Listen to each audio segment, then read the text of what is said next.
মসজিদ। আসলে শুধু সজ্জন আমরা সনাতনীরা তখনই মুক্ত হব যখন ভগবানের সান্নিধ্যে আমাদের এই আত্মাকে পৌঁছাইতে পারব।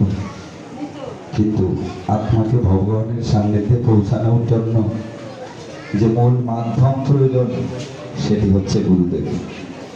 আপনারা জানেন গুরু কৃপা ভিন্ন, পরমেশ্বর ভগবানের অপ্রাকৃত কৃপা লাভ করা কোনো জীবের পক্ষে সম্ভব নয়। আমরা আমাদের বিজ্ঞ আলোচক জয়দা তিনি গুরুদেবের সঙ্গ করছেন অনেক দিন। তিনি বলেছেন আসলে গুরু কৃপা মানব জীবনে অত্যন্ত গুরুত্বপূর্ণ।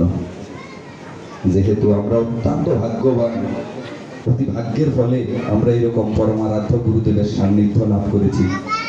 আসলে এই একটু আগে যে সমস্ত বক্তাগণ গুরুদেবের এই অপ্রাকৃত লীলা আপনাদের সামনে প্রকাশ করেছেন, এই সমস্ত লীলা হৃদয়ঙ্গম করা যায় জ্ঞানের দ্বারা নয়, ভক্তির দ্বারা। এরা অত্যন্ত ভক্তিমান, এদের ভক্তি ছিল, এই জন্য এই গুরুদেবের অপ্রাকৃত লীলাগুলো সাক্ষাতে দর্শন করেছেন। আপনারা এরপরে আমাদের বিজ্ঞ সভাপতি মহোদয় বলবেন, দেখবেন গুরুদেবের কি অপার অপার লীলা রয়েছে। আমি ভক্তিহীন, আমি গুরুদেবের ওই রকম সান্নিধ্যও লাভ করতে পারিনি। তথাপি যেহেতু বলেছি গীতায় পরমেশ্বর ভগবান বলছেন তৎবিদ্ধি প্রণিপাতেন পরিপ্রশ্নেন সেবায় করে শান্তিতে জ্ঞানম জ্ঞানীনা তত্ত্বদর্শিনা। অর্জুন, সদ্গুরুর শরণাপন্ন হও, তাকে প্রণাম করো, অকৃত্রিম সেবার দ্বারা তাকে সন্তুষ্ট করো, বিনম্র চিত্তে তাকে প্রশ্ন জিজ্ঞাসা করো।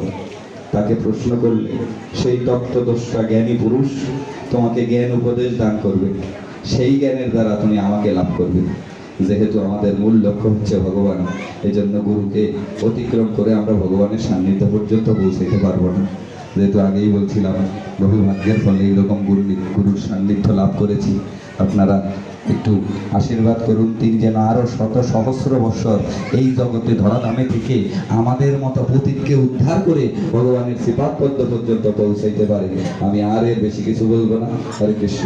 আমাদের পরবর্তী আলোচক বৃন্দ আপনাদেরকে গুরুদেবের অপ্রাকৃত লীলা হরে কৃষ্ণ স্মরণ করাবেন।